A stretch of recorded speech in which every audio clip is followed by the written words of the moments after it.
গতকাল রাতে এক ভাবি হঠাৎ ফোন করে বলল, "ভাবি আমি আপনার বাসায় আসবো।" তো আমি প্রথমে ভেবেছিলাম যে হয়তোবা অনেক দিন আসে না, ঘুরতে আসবে। কিন্তু উনিও আসার পরে আমি পুরাই অবাক। আমি দেখি যে উনি এত পরিমাণে খাবার আমাদের জন্য নিয়ে এসেছে, পুরো হয়তোবা সারাটা দিনই লেগেছে তার এতগুলো খাবার রান্না করতে। আর 7টা থেকে 8টা বক্স ভর্তি করে তিনি আমাদের জন্য খাবার নিয়ে এসেছে। আসলে মাঝে মাঝে প্রিয় মানুষদের কাছ থেকে এরকম সারপ্রাইজ পেতে ভালোই লাগে। আর খাবারগুলোও খুব মজা ছিল। আমি তো 2 দিন ধরে আর কোনো বাসায় রান্নাই করছি না। এই খাবারগুলো আমার আরও 1-2 দিন চলে যাবে। তো অনেক ধন্যবাদ ভাবিকে এত কষ্ট করে আমাদের বাসার সবার জন্য এত কিছু রান্না করে নিয়ে আসার জন্য।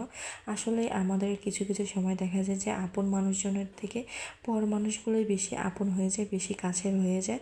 আসলে যাদের জন্য কখনো কিছু করা হয় না, এরাই একটা সময় আমাদের সবথেকে আপন বন্ধু হয়ে যায়। আসলে রক্তের সম্পর্ক না থাকলেও অনেকের সাথে ভালো সম্পর্ক থাকে, এটাই হচ্ছে তার সবথেকে বড় প্রমাণ।